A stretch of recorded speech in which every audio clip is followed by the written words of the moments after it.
Bueno, hola a todos y todas, bienvenidos, bienvenidas a un nuevo vídeo en el canal en el que vamos a abrir un melón, vamos a iniciar una nueva serie de clases en torno a un tema que yo creo que es de máximo interés ahora mismo en el campo de los estudios visuales, del análisis fílmico, de la historia del cine, de la historiografía del cine en general, y que tiene que ver con lo que venimos llamando la metamodernidad o el metamodernismo. Entonces vamos a tener que ir muy despacio porque es un concepto que tiene muchos problemas, está dando muchos problemas, pero que quizá también tenga alguna utilidad, o por lo menos que nos sirva para poner un poco de orden en torno a una serie de cuestiones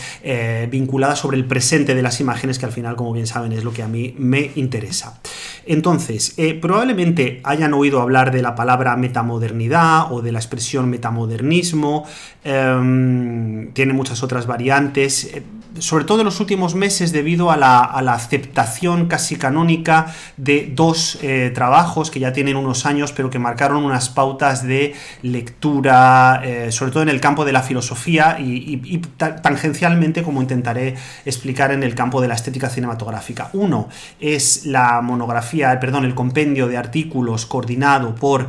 Robin van den Acker, Alison Gibbons y Timotheus Vermeulen, que es bueno, luego hablaré tranquilamente de este libro, tiene traducción al castellano. Aquí en un lado les incorporo toda la información respecto a este volumen en su edición castellana. Y luego otro libro que no ha tenido por el momento traducción al castellano, pero que no creo que tarde, que es Metamodernism, The Future of Theory, de Jason Ananda Josephson Storm. Son dos libros interesantes. El primero sí que tiene, como veremos, una parte específicamente vinculada a lo cinematográfico, el segundo no, profundamente incompatibles entre sí en algunos aspectos, ¿no? Pero que coinciden, vamos a intentar partir de este punto de partida, ¿no? Que coinciden en la idea de que algo ha cambiado en los últimos 20-25 años en el campo de la epistemología, en primer lugar, en el campo de la ontología, en segundo lugar, y consecuentemente, puesto que de alguna manera u otra lo arrastran, en el campo de la estética, es decir, en el campo que a nosotros nos interesa, que es el de la historia del cine. Es decir, que vivimos en unos parámetros de pensamiento profundamente diferentes e incompatibles con los que manejábamos a finales del siglo XX, y esto hace que de alguna manera quizá nos encontremos ante un nuevo momento histórico que requiera de unas nuevas herramientas de pensamiento, de unos nuevos marcos epistémicos y de una manera diferente de pensar el cine y las películas, ¿no? Esto sería un resumen como muy rápido. Claro, antes de meternos en qué podría significar este nuevo momento, hay que hacer una serie de consideraciones que casi podrían ocupar todo el vídeo de hoy. La primera, y es que es la pregunta como más urgente, es ¿por qué tiene sentido hablar ahora de metamodernismo en vez de seguir hablando de posmodernidad o de posmodernismo, que se supone que era la herramienta, no la categoría, mejor dicho, en la que, pues gracias a Jameson, entre otros pensadores, ya estaba más o menos claro que nos estábamos moviendo, ¿no? Y aquí hay movida, claro, aquí hay una movida de entrada, y es que lo primero que nos tenemos que preguntar es hasta qué punto eso que llamábamos cine posmoderno, en primer lugar pensamiento posmoderno y luego cine posmoderno, ha sido superado, ha sido modificado, hasta qué punto sigue existiendo hoy en día y qué es lo que ha pasado entre medias, por qué nos hemos obligado a buscar una nueva etiqueta, porque ahora hablaremos de esta cuestión, ¿no? El segundo punto, o sea, más allá del posmodernismo y de la posmodernidad, creo que también es necesario poner una idea en el centro de la mesa, que también justificaré, y es que la caída absoluta de ciertos marcos de pensamiento, sobre todo de la anglosfera y del mundo anglosajón, han vinculado o han puesto sobre la mesa que tenemos desde otras perspectivas, desde otros países, desde otras cinematografías, tenemos que exigir, tenemos que plantear herramientas diferentes, porque lo que nos estaban diciendo los pensadores y las pensadoras hegemónicos a finales de los años 90, principios de los 2000, y que han tenido mucho predicamento y mucha validez hasta hace muy poco, pues probablemente ya no sirva o haya que darle una vuelta, ¿no? Entonces, esto de las relaciones entre cine y pensamiento es un caos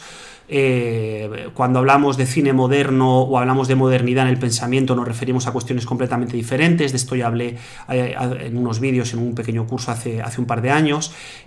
Con la posmodernidad ha pasado más o menos igual. Es decir, una de las cosas que más gracia me hacen de esta cuestión del metamodernismo es que ha servido para definir la posmodernidad, o sea, para cerrar realmente la posmodernidad audiovisual, porque es verdad que había muchos textos sobre posibles posmodernismos audiovisuales, algunos muy interesantes, ¿no? Pues el libro de Juan Orellana, por ejemplo, en una esfera más vinculada al cine católico o a la ideología conservadora. Había también análisis un poquito más pegados al texto, mucho más descriptivos, por ejemplo, como los de Gerard Imbert. En la esfera internacional había muchas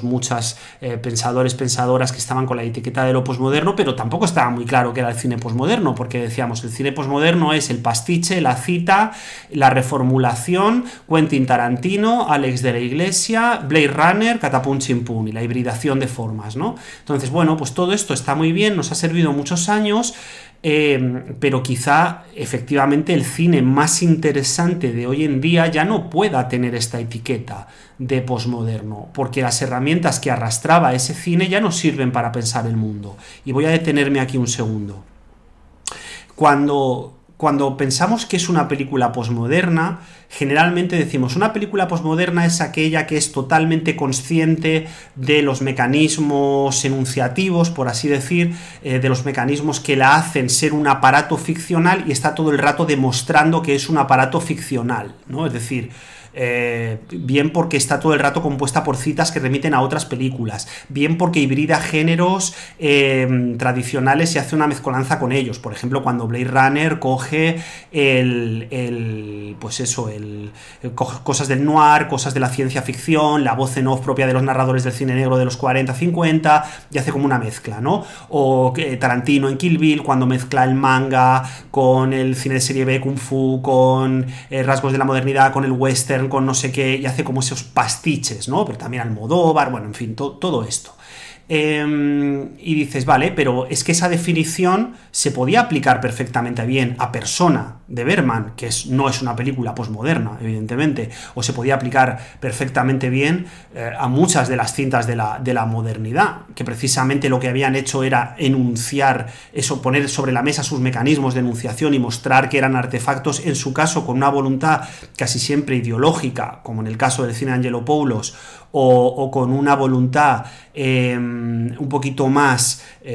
si queremos llamarlo existencial o emocional, casi como es el caso del cine de Bergman o el de Antonioni, ¿no? Pero que claro, o el de la propia Chantal Akerman, pero que claro, cuando de pronto llegamos a esa especie de ironía, y aquí entra la otra palabra importante, ironía constitutiva de los años 90, de los años 2000, ¿no? De este cine de Miramax, de la escuela de Miramax, del primer Guy Ritchie, el primer, hasta cierto punto, el primer Fincher, ¿no? Todas estas películas absolutamente metaconscientes, absolutamente conscientes de sí mismas. Ahí lo que hay es una broma, es una ironía, es un gesto macabro, es pues eso, es otra cosa, o sea, es otra cosa. Al final, claro que se puede trazar un puente muy evidente entre el Club de la Lucha y Persona, pero ¿qué es lo que hay ahí en medio? Que en Persona había una propuesta de altísimo calado sobre la pregunta por lo humano, y me meto en el barro. En Persona hay una pregunta abierta de gran complejidad sobre la pregunta por lo humano que Fincher, ni Nolan, ni en cierto sentido Alex de la Iglesia, o hasta cierto punto Almodóvar, pero aquí le pongo, esto lo aparto con cuidado, se plantean. O sea, en la posmodernidad la pregunta por lo humano está, pero de otra manera muy poco menos arriesgada, muy poco menos flamígera. También vinculada con los flujos del capitalismo, el fin de la historia, la caída del bloque comunista y todo esto. O sea, claro que evidentemente hay un momento en el que Occidente, por así decirlo, se da cuenta de que todo puede ser una fiesta, y ahí está pues una gran parte del mejor cine de los 90, que no digo que sean malas películas, a mí me encanta El Día de la Bestia, me encanta El Club de la Lucha, pero quiero decir que hay algo ha cambiado en la historia del cine, incluso en el cine europeo. Es decir, no es por comparar Miramax con la modernidad modernidad europea, pero vámonos a Lars von Trier, vámonos a Rompiendo las olas, por poner un ejemplo, o vámonos a Los idiotas. Son películas absolutamente también autoconscientes, pero por ejemplo en el caso de Rompiendo las olas es toda una broma de mal gusto extrema, partiendo de una especie de herencia dreyeriana, llevándosela a otro lado, como luego hará en Anticristo con el propio Tarkovsky, ¿no? Que ya digo, son películas estupendas, pero son películas donde la pregunta por lo humano no está formulada con la misma seriedad, con la misma frialdad, con la que quizás sí que estaba pues en un Angelopoulos, en un Bergman, o en un, pues eso, en un Ackerman o en un Agnès Varda, por poner varios ejemplos.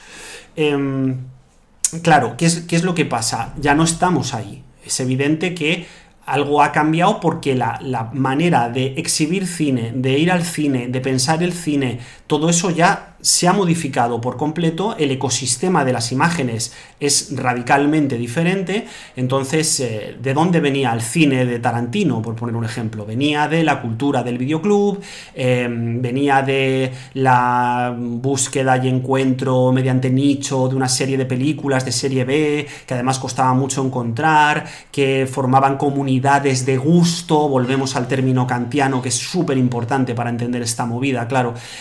Se generaban comunidades de gusto, esas comunidades de gusto se reivindicaban, que es por ejemplo lo que hace Wes Craven al principio de Scream, que es una de mis películas favoritas, voy a decirlo claramente, de la historia del cine. Me tiro a la piscina, porque es una película absolutamente autoconsciente, muy divertida, que juega toda esta movida de las comunidades de nicho de una manera referencial y que funciona como un mecanismo de relojería. Pero es que era el cine de ese momento, era lo que en ese momento se estaba construyendo. Ahora, ¿qué ha pasado? Pues ahora evidentemente algo ha pasado. Ha pasado primero que a partir de la caída de las Torres Gemelas se ha modificado la lógica, nuestra creencia en el capital, sobre todo a partir de la crisis de 2008, quizá más importante para todo esto que la propia caída de las Torres Gemelas, ¿no? A partir de 2008 ya sabemos que las herramientas que tenemos para pensar el mundo, muchas de ellas vienen de una conceptualización de lo humano anglosajona o de origen alemán, idealista, que en algunos momentos, bueno, que en algunos momentos no, que en muchos momentos ha generado problemas históricos gordos y que está haciendo que chirríe muchas de las cosas que leemos hoy en día, pero sobre todo muchas de las cosas que se supone que reaparecen como críticas o como pensamientos después de 2008. Es decir, antes de 2008... Claro, estábamos en la posmodernidad y teníamos como una serie de pensadores que seguro que conocen y que nos servían para estar a la moda, ¿no? Pues Bauman, hoy todo es líquido, el pensamiento líquido, la modernidad líquida, la vida líquida, el amor líquido, el arte líquido, todo, venga, todo. Bauman es un señor que tuvo una idea en su vida, le dio a la máquina y se forró. Oye, ole por Bauman, yo me leí casi todo en su momento y fui a la procesión, pero porque en aquel momento eran las herramientas de pensamiento que había que tener, pues igual que Rancière, igual que Didier Bergman, igual que pues Lipotevsky, etcétera, etcétera, ¿no? Hasta cierto punto Jameson, pues bien, pues somos hijos de nuestro tiempo y nosotros creímos en Bauman, pero es verdad que en un momento dado las herramientas de Bauman, sobre todo cuando vemos que se está vendiendo a ciertos intereses conservadores y del capital, empiezan a romperse. Es decir, yo he visto... en mi época de profesor de la universidad privada, a popes, a vicedecanos, a decanos y rectores, obligando a sus profesores a leerse los tratados de educación de Bauman de la educación líquida porque les venían de puta madre para justificar cómo estaban erosionando el tejido de la universidad. Y esto estamos hablando de hace casi 20 años, por lo menos 15 o 14. Entonces, en fin, Bauman, algún día reharemos el pensamiento alrededor de Bauman y veremos lo que le debemos, que es un montón, pero también los problemas a los que nos ha llevado. Y por otro lado, Bauman para pensar el cine es absolutamente inútil. O sea, yo creo que ya podemos decir claramente que Mundo Consumo o Vida Líquida no nos ayudan a pensar el cine. Bien, no pasa nada. Servirán para otras cosas, pero no para pensar el cine. ¿Cuál fue el siguiente corte generacional? A ver, habría mucho que discutir, pero yo creo que en el campo de la imagen el que más impacto tuvo fue el de Mark Fisher. O sea, la consecuencia directa de 2008 fue Mark Fisher, y todo este rollo de la jauntología, la imposibilidad de encontrar futuros posibles, la imposibilidad de inventar futuros que no pasaran por el capitalismo. Entonces, claro, aquí hay que tener mucho cuidado, porque Fisher, igual que sus discípulos y sus discípulas, tiene cosas buenísimas y cosas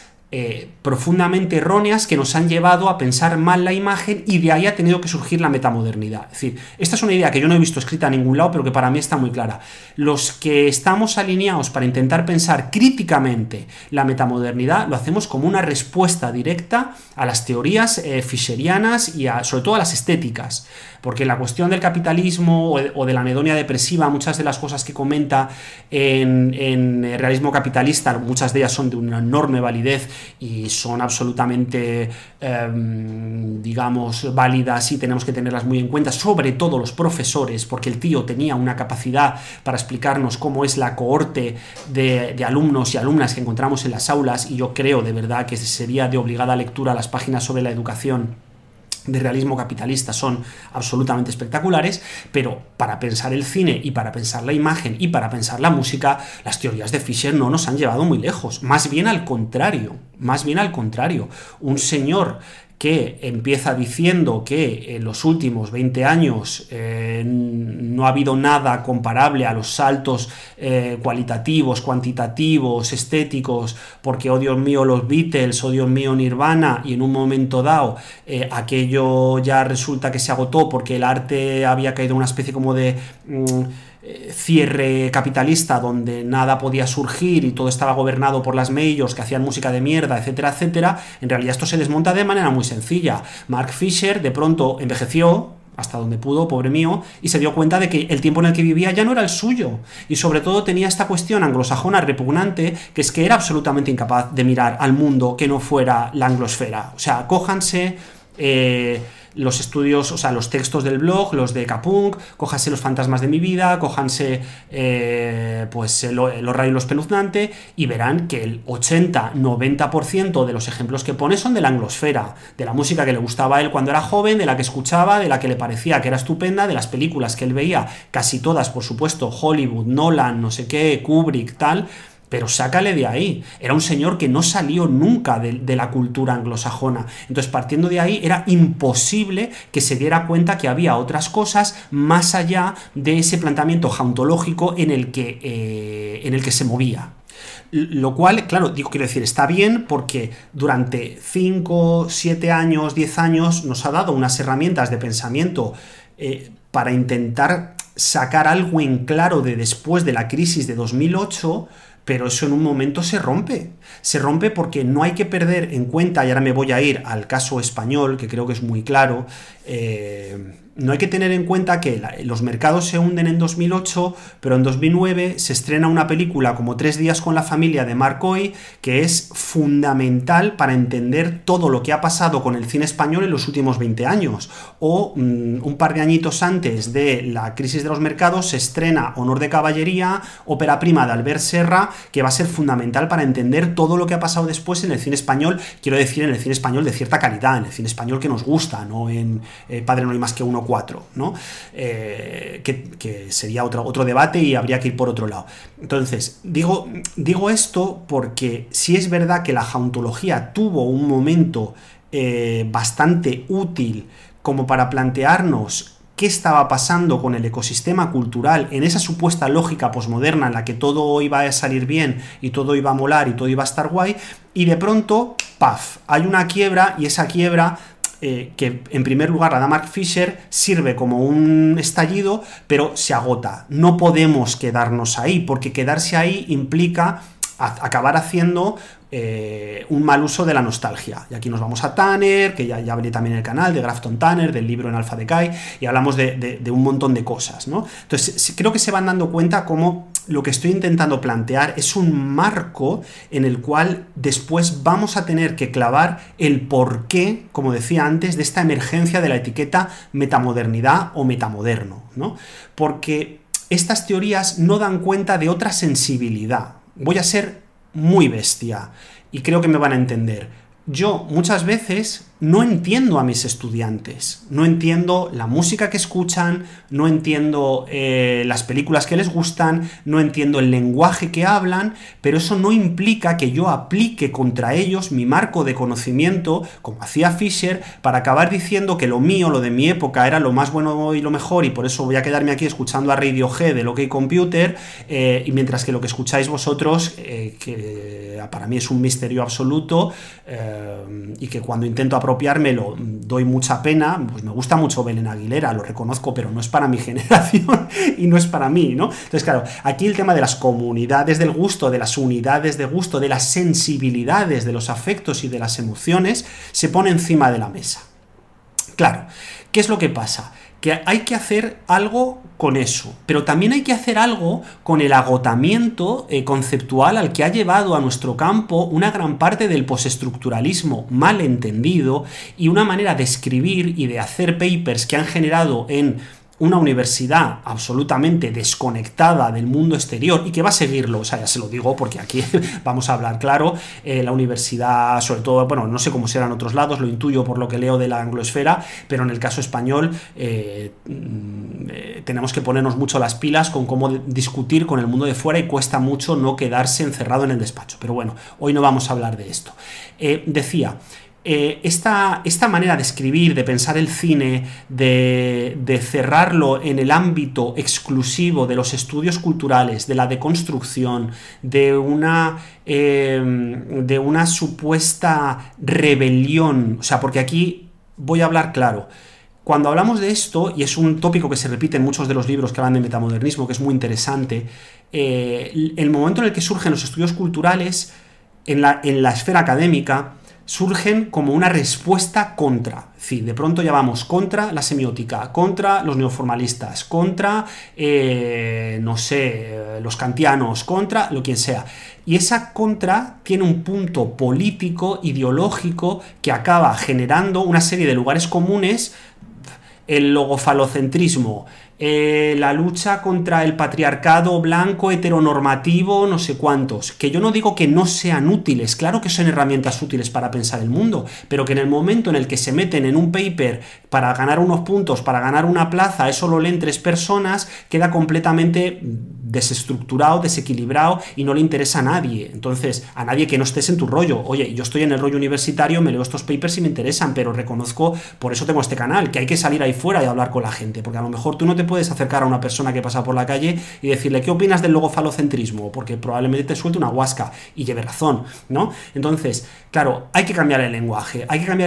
para pensar, hay que cambiar el lenguaje y los textos que se trabajan y escuchar a la gente que está trabajando otra movida, porque si no al final pues acabamos todos en nuestra burbuja, dándonos la razón unos a otros y generando un saber, en este caso cinematográfico, absolutamente estéril, porque no consigue dar cuenta del momento en el que estamos. En el momento en el que no estamos pensando el cine de Marcoy, decía, de Albert Serra, de Isaki La Cuesta, de, no sé, de Carla Simón, pero vámonos también a otro lado, ¿no? Hace poco Yago París, un buen compañero, ponía sobre la mesa la cuestión de que a lo mejor estudios sobre Michael Bay o sobre Spielberg o sobre no sé quién, el director o directora o sobre el universo Marvel, de pronto también quedan fuera de los ámbitos de la academia. Entonces, claro, ¿por qué? Porque no son compatibles con el lenguaje. Entonces, fíjense la paradoja. Un lenguaje que viene del postestructuralismo, que está hecho para criticar como un enfrentamiento político, ideológico, supercombativo, tal, militante, no sé cuántos, de pronto se convierte en la lengua principal de la academia, de la universidad, del conocimiento, en este caso de los estudios de cine, y expulsa a todos los demás, y se carga a todos los demás, porque claro, a todos nos encanta decir que somos superfans de la cultura popular, y de lo folclórico, pero cuando llega alguien a hablarnos de Michael Bay, ya no, ahí ya no, porque entonces eso ya no es cultura popular porque no nos gusta. Hombre, un poquito de conocimiento, ¿no? Que decimos aquí en mi tierra, un poquito de conocimiento. Entonces, ese conocimiento tiene que partir de la base de que estamos en un nuevo marco afectivo, y aquí ya, clac, llega la cuestión de la primera pata sobre la que se va a levantar después todo el aparataje metamoderno, que es la cuestión de un cambio en los afectos, un cambio en la cuestión de que es sincero, que es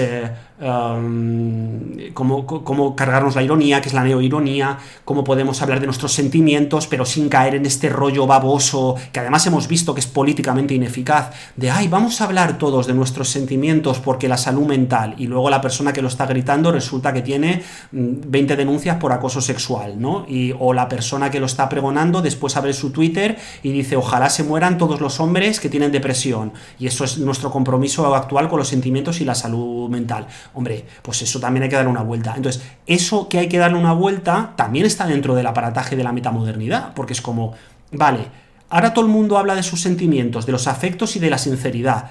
¿Qué marcos de lenguaje tenemos? ¿Cómo lo medimos en el cine? ¿Cómo medimos? No se puede medir, evidentemente, pero ¿cómo desarrollamos un pensamiento en torno a lo que es honesto, sincero, lo que entra dentro de la posironía o no? Porque, por ejemplo, a mi juicio puede ser infinitamente más sincero e interesante una autoficción irónica dirigida por Carlo Padial, como Doctor Portuondo, que una película filmada, rodada con una serie de estilemas para ganar calidad, simplemente porque trata de una persona desfavorecida en un pueblo de Tombuctú, en un colectivo en riesgo de exclusión. Y dices, bueno, vale, cuidado ahí, la escritura, si tú me estás hablando de una movida, pero esa escritura es una escritura que has copiado del cine social de hace 20, 30 años y estás dándole a la máquina para hacer una y otra vez la misma película, pues eso no me sirve. Entonces, quizá esa aproximación a quién es cada uno, cómo habla de sí, de su posición, de su estar en el mundo, tenga que tener una escritura nueva, una escritura cinematográfica, en este caso, una escritura fílmica, de igual manera que en el caso de la academia tengamos que tener otros canales, como es este canal, u otra escritura, otra manera de intentar generar conocimiento, porque probablemente volver a hablar del logofalocentrismo en un journal académico anglosajón para conseguir la acreditación de la NECA no nos sirva, o sea, una tomadura de pelo, o le estemos robando al contribuyente 2.000 pavos para traducir el artículo y pagar las tasas de mierda de un journal que no lee nadie en Ohio, dirigido además por un lobby chino, porque es lo que está pasando, que lo compran todo, compran todas las revistas académicas al peso. Entonces, como eso es una tomadura de pelo, hay que buscar una manera de romperlo. Y, en cierto sentido, hablar de la metamodernidad puede ser una manera, no de romperlo, porque eso no lo vamos a romper, o sea, hasta ahí podríamos llegar, pero sí por lo menos de generar unos marcos de pensamiento donde eso se pueda debatir, y se pueda debatir con profundidad, porque cuando cogemos el libro de Van der Ecker y su equipo tiene 3 bases para hablar de esta movida, que es que me parecen fundamentales: la historicidad, los afectos y la profundidad. Justo ayer por la noche, mientras preparaba este vídeo, volví a ver una película de la etapa silente de Otsu, de Yasuhiro Otsu, de 1932, que se llama Nací pero. En uno de los momentos más interesantes de la película, y casi me atrevería a decir que de la filmografía entera de Ozu, los 2 hijos del protagonista, que están viendo una serie de grabaciones caseras, rodadas porque el padre trabaja en una fábrica de material cinematográfico, descubren que su padre ha sido captado por la cámara haciendo el idiota delante de sus compañeros para ganarse el favor del jefe y la aceptación global, ¿no? Esta idea de que de pronto hay unas imágenes del pasado que no responden a lo que pide el presente, que nos traicionan, que hacen ver que, desde luego, desde la mejor intención, pero lo que ocurrió detrás no es exactamente lo que necesitamos ahora, es para mí la base y el interés que puede tener el concepto de metamodernismo en 2024. En cierto sentido, es normal que clave y que se ancle en Ozu, que es un director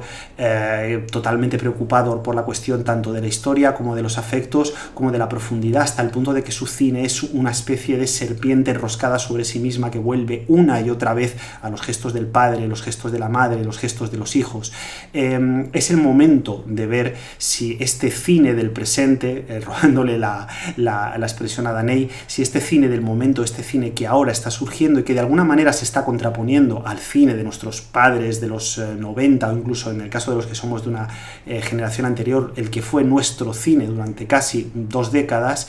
puede resistir el paso del tiempo, o por el contrario, si como los protagonistas del del cine de Ozu, estamos obligados a vagar por la noche en busca de encontrar nuevas respuestas que nos traigan luz sobre el complicadísimo momento ideológico sociocultural que estamos viviendo. Esto es algo que exploraremos en el siguiente vídeo cuando podamos ver los 3 ejes del sistema clásico de Van der Ecker y ver cómo se ha escrito sobre cine y metamodernidad hasta el momento.